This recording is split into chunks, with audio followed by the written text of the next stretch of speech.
4절의 말씀입니다. 요엘서 1장 13절에서 14절 구약성경 1270쪽에 있습니다. 1270면 요엘서 1장 13절 14절 저와 여러분이 한 절씩 제가 13절 여러분 14절 이렇게 나눠서 읽도록 하겠습니다. 제자양들아 너희는 굵은 배로 동이고 슬피 울지어다. 1270쪽입니다. 제단에 수종두는 자들아 너희는 울지어다. 내 하나님께 수종두는 자들아 너희는 와서 굵은 배 옷을 입고 밤이 새도록 누울지어다. 이는 소제와 전제를 너희 하나님의 성전에 드리지 못함이로다. 14절 같이 읽습니다. 너희는 금식일을 정하고 성회를 소집하여 장로들과 이 땅의 모든 주민들을 너희 하나님 여호와의 성전으로 모으고 여호와께 부르짖을지어다. 아멘. 오늘은 요엘서 1장 13절에서 20절 가지고 진짜 회복되어야 할 것이라는 제목으로 말씀을 함께 나누길 원합니다. 피할 수 없는 이 고난이 찾아올 때 슬퍼하는 일은 슬퍼서 울고 이렇게 하는 것은 하나님이 주신 인간의 본성입니다. 슬퍼할 줄 알아야 현실의 잘못된 부조리를 극복하고 대안을 모색할 수 있기 때문입니다. 그러나 여러분, 대안의 모색은 단순히 슬퍼하는 것이 아니라 하나님께 기도하고 또 우리의 창조되신 하나님 앞에 탕자처럼 돌아갈 때 해결되는 것이라는 거죠. 그럼 오늘 이 본문을 통해서 우리가 깨달을 수 있는 영적인 진리는 무엇입니까? 먼저 슬퍼하라는 것입니다. 하나님 앞에 슬퍼하라는 것이죠. 13절에 요엘서 1장 13절에 제사장들아 너희는 굵은 배로 동이고 슬피 울지어다 라고 말씀하고 있습니다. 코로나로 인한 고난이 장기화되면서 예배당을 찾는 사람들의 발길이 또 끊어지고 있습니다. 그래서 어떻게 해야 됩니까? 슬퍼해야 합니다. 하지만 수입이 줄고 성전을 찾는 사람이 줄어서 슬픈 것만은 아니라는 것이죠. 진짜 우리가 슬퍼해야 될 이유는 소산물의 원천이 되시는 하나님과의 관계가 멀어지고 소원해진 것이 가장 슬퍼해야 될 이유라는 것이죠. 이런 상황을 진정 통탄하며 애통하라고 하나님은 오늘 13절 말씀에 제사장들아 제단에 수종드는 자들아 또 내 하나님께 수종드는 자들아 너희는 굵은 베옷을 입고 밤이 새도록 누우라 라고 말씀하고 있습니다. 그 이유가 뭡니까? 13절 하반절에 이는 소제와 전제를 너희 하나님의 성전에 드리지 못함이로다. 메뚜기 재앙으로 인해서 여러 가지 천재지변으로 인해서 코로나와 같은 어려움으로 인해서 우리 수입이 줄고 무엇보다 더 중요한 것은 하나님과 관계가 정상적으로 회복되지 못함을 인해서 슬퍼하라라고 말씀하고 있다는 것이죠. 두 번째는 무엇을 해야 됩니까? 기도해야 한다는 것입니다. 재앙이 주어진 시기, 요엘과 같은 시기는 영적으로 예민해져야 할 때인 것이죠. 여러분, 재앙이 주어지고 하나님의 심판과 징계가 있을 때는 영적 민감성을 회복하는 것이죠. 여러분, 영적 민감함을 회복하기 위해서 가장 중요한 것이 무엇입니까? 기도라는 것입니다.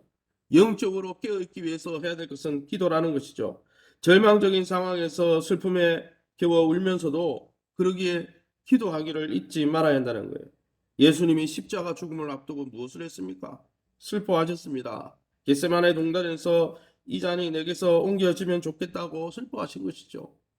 땀이 핏방울이 되도록 슬퍼하신 것이죠. 여러분, 그러나 슬퍼만 하셨습니까? 올라가서 기도하셨죠. 그래서 인류의 구원의 길을 열어주신 것처럼 기도는 멸망의 날에 구원의 꽃을 피워내는 능력이라는 것이죠. 그러기에 우리가 이 재단을 여러분 맞이해서 또 하나님 앞에 부르짖는 일에 열심을 품어야 한다는 것을 성경은 분명히 우리에게 말씀해 주고 있다라는 것이죠. 세 번째는 어떻게 해야 됩니까? 성전으로 돌아가라는 것이죠. 14절 보시기 바랍니다. 너희는 금식일을 정하고 성회를 소집하여 장로들과 이 땅의 모든 주민들을 너희 하나님 여호와의 성전으로 모으고 여호와께 부르짖을지어다. 요엘 선지가 여러 가지를 예언했죠. 성령을 부어 주신다는 예언도 했고 주의 재림의 날도 예언했고 이 대강절에 우리가 요엘서를 이렇게 묵상하는 이유가 뭡니까? 요엘서가 바로 주의 재림을 기다리는 자들에게 하나님 주시는 그러한 메시지이기 때문이죠. 그런데 뭐라고 이야기합니까? 주의 재림의 날 전에 성전에서 예배하지 못하고 경제적인 또 환난과 또 그로 인한 성전의 예배가 파괴되는 시대가 온다고 성경이 말씀해 주는 것이죠. 그러나 분명한 것은 하나님과의 관계를 그럴수록 회복해야 된다는 거예요. 그 재앙으로 인해서 이제는 드릴 것도 없고 하나님의 성전 앞에 나가서 제물을 드릴 것도 없고 13절의 하반절처럼 소제와 전제를 드릴 만한 것이 없다. 이제는 하나님이 경제적인 문제도 다 이렇게 하셨으니까 나는 하나님 앞에 제물을 드릴 것도 없으니까 나는 이제 하나님과의 관계를 이제 별로 집중하지 않겠다. 여러분 슬프지만 슬픔 중에 기도하고 빈손으로라도 하나님의 성전에 나오라고 14절에 말씀하고 있다는 거예요. 하나님께서 요엘 선지자에게 말씀하는 것이죠. 돈 없는 자도 오라. 이사야 55장 1절에 말씀하시는 주의 말씀을 기억하고 어려운 형편이지만은 드릴 것이 없지만은 하나님 앞에 돌아가 하나님과의 관계를 회복해야 한다는 거예요. 주님이 메뚜기 재앙을 왜 주십니까? 하나님 앞에서 바로 살지 못하는 하나님과의 관계가 깨어져 있는 이스라엘을 징계하기 위함이 아닙니까? 이제 말씀을 맺겠습니다. 지금 코로나의 재앙은 단순한 자연재해가 아닙니다. 탐욕에 의해 무분별하게 창조세계의 파괴가 가져온 인재라고 많은 사람들이 이야기합니다. 그러니 창조세계가 부서져서 온 인재니 그러니 금식과 회개의 기도를 드려야 하는 것이죠. 파괴적 삶의 양태로부터 돌아서서 삶을 파괴하던 그런 모든 우리의 창조 삶을 다 파괴하던 모든 삶에서 돌아서서 창조 세계의 회복을 위한 삶으로 전환해야 한다는 거예요. 창조 세계의 회복은 어디에 있습니까?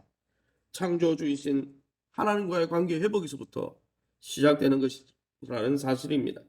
요엘서 말씀을 통해서 피폐해진 우리의 삶 속에서 슬퍼하고 애통해할 뿐 아니라 하나님 앞에 돌아가 부르짖고 하나님의 긍휼을 구함으로 하나님이 주는 참 구원과 은혜를 맛보는 저와 여러분 다 될 수 있기를 예수님의 이름으로 축원합니다. 시간에 우리 합심해서 기도할 때 이렇게 기도하도록 하겠습니다. 하나님, 고난을 통한 이 하나님의 음성 앞에서 잘못된 하나님과의 관계가 왜곡되어진 모든 삶을 우리가 다 정리하고 주님께로 다시 시선을 맞추고 하나님 앞에 믿음으로 달려갈 수 있도록 하나님 어려우니까 그 어려움을 통해서 하나님과의 관계를 회복해야 되지 않겠습니까? 어려우니까 하나님을 떠나는 것은 그것은 믿음이 아니라는 것이죠. 두 번째 기도할 것은 교회 공예배가 회복될 수 있도록 하나님 우리에게 긍휼히 여겨 달라고 성전의 문을 활짝 열어 주셔서 다시 교회가 정말 영적으로 환경적으로 회복될 수 있도록 위해서 기도하시기 바랍니다. 2022년 교회 사역을 위해서 또 일꾼들의 마음이 하나 될 수 있게 해달라고 대선과 또 이 나라 미래를 위해서 합심해서 통성으로 기도합니다. 주여 하나님 아버지 은혜 감사합니다. 하나님이 열쇠 말씀을 통해서 메뚜기 대장으로 해서 아버지 수천 년 전에 이스라엘 땅에 공고하고 성전의 예배가 황폐화될 때 너희가 그러나 이 고난을 통해 깨달아야 할 것은 너희가 나와 관계를 회복해야 되는 것을 깨달으라 말씀해 주셔서 감사합니다. 코로나의 오랜 긴 터널을 지나는 가운데 참 우리의 삶이 피폐해지고 우리의 삶의 환경이 어렵고 힘들지만 이것을 통해서 우리가 울며 애통할 뿐 아니라 하나님 앞에 돌아가 창조주이신 이 창조 세계를 회복시키시고 우리를 구원하시는 하나님 앞에 돌아가 정말 껍데기 신앙이 아니라 아버지 경건의 능력을 회복하고 하나님을 참으로 사랑하고 두려워하며 경외하며 또 우리의 이웃을 내 몸같이 사랑하는 아름답고 복된 삶을 회복할 수 있도록 하나님 우리의 마음을 찢고 하나님 우리의 중심을 찢고 주님 앞에 돌아갈 수 있도록 우리의 긍휼을 여기시고 불쌍히 여겨 주시옵소서. 지혜와 계시의 성령을 부어 주셔서 아버지 어려울수록 주님을 붙들게 도와주시고 어려울수록 주님을 의지할 수 있도록 하나님 영적으로 우리가 더 새로워질 수 있도록 은혜를 베풀어 주시기 바랍니다. 아버지 공예배를 주님께서 회복시켜 주시고 성도의 교제와 교회 사역이 원활하게 회복될 수 있도록 우리의 심령을 먼저 회복시켜 주시며 우리의 예배의 환경을 더불어 회복시켜 주셔서 참으로 하나님 예배를 귀중히 여기며 하나님을 경외하는 삶을 살아가는 복되고 아름다운 하나님 안에서 참으로 안식과 만족을 누리는 그래서 축복의 통로로 쓰임받는 아름다운 권속들 될 수 있도록 축복하여 주옵소서. 2022년 교회 사역 예결산을 놓고 기도하고 있습니다. 하나님 교회 사역과 앞길을 하나님이 인도하여 주시며 필요한 재정과 환경들을 열어주시고 특별히 지난 주간에 직분자로 임명받은 귀한 우리의 모든 하나님의 사람들을 축복하여 주셔서 저들의 마음이 한 마음 한 뜻으로 주님이 기뻐하는 뜻을 향하여 연합되어져서 그리스도 안에서 하나님께서 기뻐하신 일들을 감당할 수 있도록 영적으로 육적으로 그리스도의 사랑과 하나님의 풍성한 능력으로 채우시고 붙들어 주옵소서. 내년 대선을 놓고 기도합니다.